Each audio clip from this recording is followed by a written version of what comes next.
The Church of Uganda at 150 years, a celebration of our church and our history. We are celebrating early to create awareness. This is sequel number 100, and it is the sequel in which we are analyzing the native priests as of 1913, especially the additions of Bishop Willis since his consecration a year earlier in 1912. We shall look at the Divinity School at Namirembe and what is happening in 1913, and also visit Apollo Kivebulaaya and see his ministry in Mboga, Congo. Finally, we shall celebrate the arrival of Christianity in Kigezi. All that in this particular sequel. However, I must make an announcement before we begin. I'm the author, Christopher Amos Chikomeko Ntambi. The announcement is that this sequel number 100 is going to be the last one in a series. So the first 100 ends with this one, then I'll take a break. Why do I need this break? I need the break to return to the archives for more research, to start the period of the Second World War all the way to when Bishop Willis retired, which will be almost a series of another 100 sequels. So I need this time off, research in the UK archives, research in the Uganda National Archives, research at Makerere, research at UCU, reading books. So I need some time off. I do have much of this material, but as you may have realized, when I'm presenting these sequels, I kind of do both the church and the state. Now that takes concentration, that takes inner research, how you are able to tally both. The church is moving, the state is moving, and they are all moving at the same time. Now that is an art which I need to perfect. It is the way I intend to build these sequels. We must celebrate the church and the state. And so with this sequel number 100, I bid you farewell, and very soon, in the near future, we shall resume with sequel 101. This time will also give me a chance to fundraise for the financing of the next 100. Remember, it costs. Technicians who load these onto YouTube are a cost, as much as YouTube may be free. Now, we now move to the sequel. There were ordinations. The ordinations since the Bishop Willis became a bishop, and the end of December 2012, there were a total of 13 clergymen who had been either ordered or ordained. And they were the Reverend Onesimus Chebakora, the Reverend Yosia Nkwanga, the Reverend Benjamin Kitugwanide. Now, all these were ordered deacons. They were not priests yet. As for priests, there was a record 13 of them by December 12. The Reverend Batulabude, the Reverend Wamala, the Reverend Kagwa, the Reverend Luganda, the Reverend Bamutenda, the Reverend Guchina, the Reverend Jagenda, the Reverend Bazira, the Reverend Kabinaga, the Reverend Chamagwa, the Reverend Mutaoza, the Reverend Rakaikara, and the Reverend Nyakana. So, in a space of only 1 year, we almost celebrate a total of 13 clergymen ordained and 3 ordered deacons. We celebrate that because it shows that Bishop Willis was even more enthusiastic about the Africanization of the church when you compare that to the fallen Bishop Alfred Tucker. Now, there is also an interesting item, and these are the very first native priests in the Roman Catholic Church. It's worth recognizing that in our history. The very first black African Ugandans to become priests were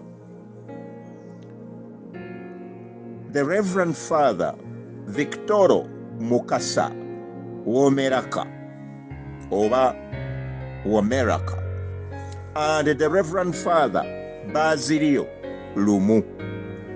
These were ordained full priests on the 29th of June 1913 by the Vicar Apostolic, or call him Bishop, by Bishop Henry Streicher at his Villa Maria Cathedral. And they therefore became the pioneer priests, pioneer native priests of Uganda. They had been ordered deacons in 1911, and so after all that time, they then became priests. It's a history I found worth recognizing as we close off the first 100 sequels. Then there was a school of divinity at Namirembe. It used to be called the Namirembe Divinity School. It was in the hands of the Reverend Edward S. Daniel. This school was being held inside what was called a theological hall. So Namirembe had a theological hall. So the entire school shifted, and this shift was in 1913. In today's audio video, you will see a picture of where they went in Mukono, how it looked at that time. And I got this picture with the permission of the archivist at the UCU. She allowed me to publish this. And therefore, that's how it looked in the very beginning. It shifted to Mukono, and it trained both future clergy and school teachers. The land on which the Mukono College stood was donated by Sechibobo Hamu Mukasa. And the pioneer warden at Mukono, and also at Namirembe, but at Mukono when it shifted, remained the Reverend Edward S. Daniel. Now, it is that college that later transformed into a theology and vernacular teachers college. But that is for the future.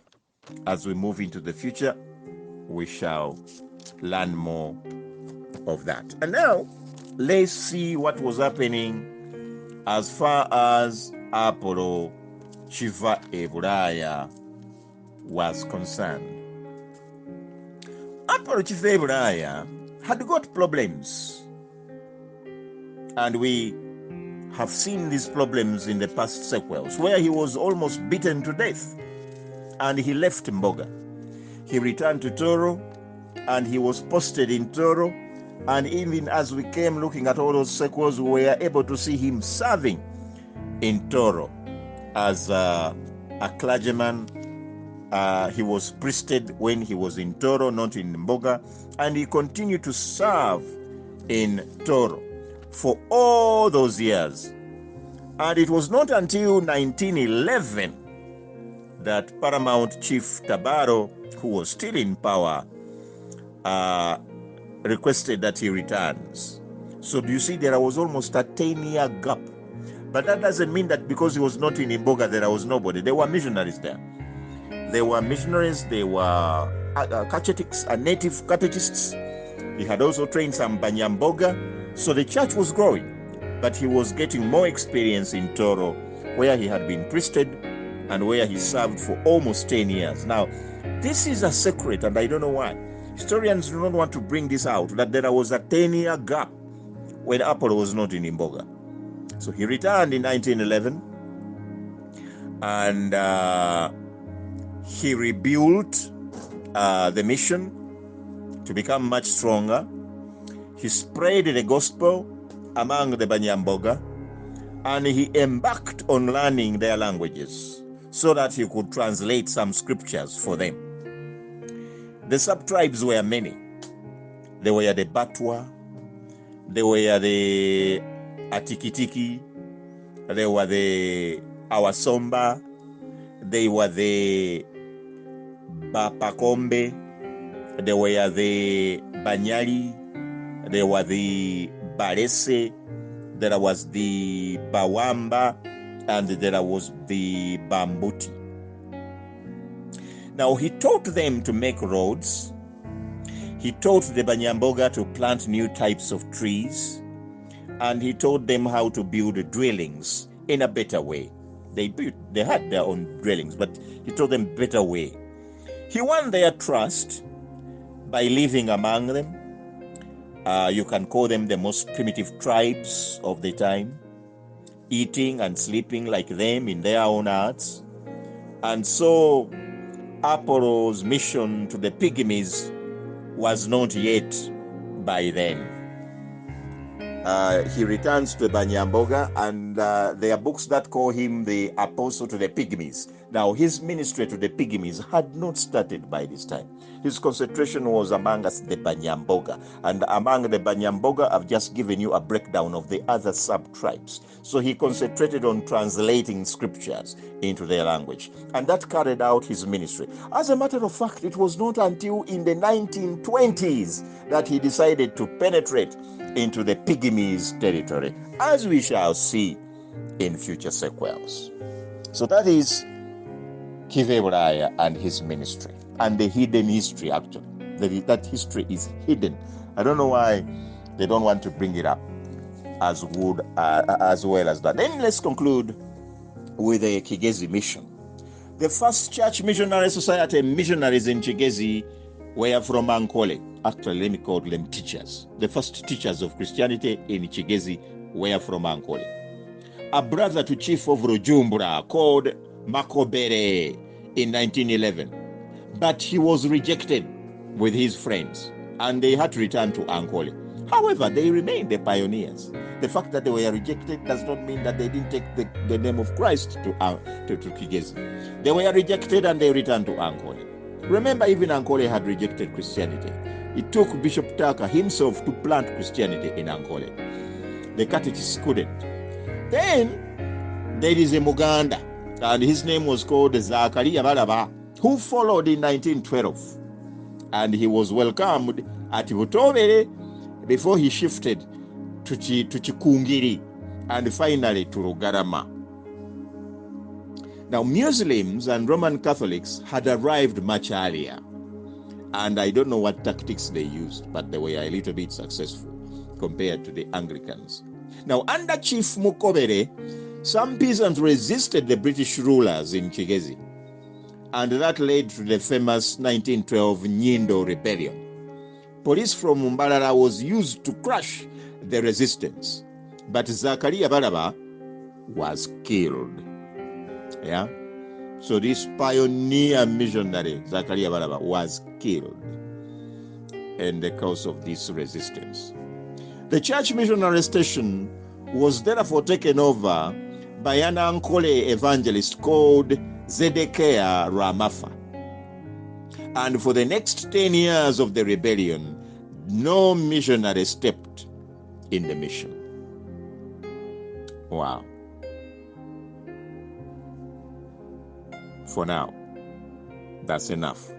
We have all the reasons why Christianity delayed to enter into Kigezi.